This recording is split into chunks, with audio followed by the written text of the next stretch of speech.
Hello everybody and welcome back to this episode of Train Sim World 2 News. Even though this is, it's more going to be a rant today. I thought I'd share my initial thoughts on the Island Line and the Class 484 pack that is coming in less than a week, coming on the 19th of July for all platforms. So just some basic things, just facts for people if you're out of the know. It's a completely standalone route. You don't need to own the previous route to buy this. It comes with the new train and the sort of rebuilt route with all of the physical differences that South Western Railway and Network Rail have undertaken to make the route fit for the new Class 484 XD78 stock trains. It's going to cost, I think, the same price for a Loco DLC, which is a decent nod from Rivet Games. That this is basically just a copy-paste route with some extra changes. Mind you, some pretty big changes, which is quite good to see. Without further ado, I'll launch into my thoughts. So I think the general enhancements to the route are really good. From what I've seen on the stream, the physics look good and they're not bugged, which might be a first for a Rivet. The sounds seem pretty nice as well. I got a bit worried on the sound development dev blog when they said that they hadn't been able to secure any audio of the whistle, and it turned out that they sort of had, and then they were able to synthesize, if I do say so myself, a pretty good replica whistle tone. But yeah, that's neither here nor there. The sounds and the physics, they're okay. They're pretty good. The biggest drawback I have is the lack of licensing. Obviously, that's not something that Rivet can change very easily, and also it's something that will probably be fixed very quickly with a community mod pack. So I'll probably update you in regards to that. But Rivet has done a lot of work on the route in general. So for example, a lot nicer track textures. I'm just looking at examples of braiding station, and I'll flash them up on the screen now.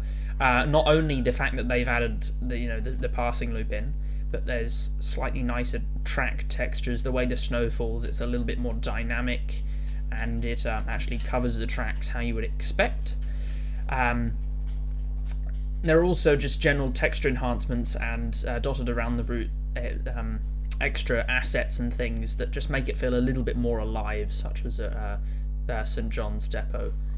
The other thing, they've extended the physical scenery a lot further out, so if you're flying around in free cam mode you can see quite a lot further out, and I think they've changed the colour palette slightly for a better recreation of what it is in real life. I highly suggest you watch the dev blogs. They do contain a lot of information if you're not quite sure what to buy. I think Rivet's done a pretty good job with the texturing and the modelling. They've done a good job with modelling the cab. That looks quite nice. I do have some concerns about the accuracy of the route. Such as at Sandown. Sandown is very, very far off what it is in real life, and I'll put some pictures up now comparing real life to the simulation. But other than some niggly bits, it does look like a pretty nice route overall. So I would probably rate it out of 10, maybe a 7, because it's a route that wasn't super highly suggested.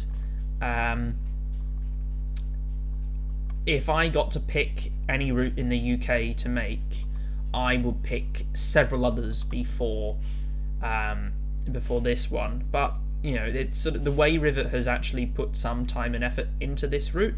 It makes me more inclined to purchase it, which is nice. So I'll leave it at that for now. That's a quick summary of my thoughts.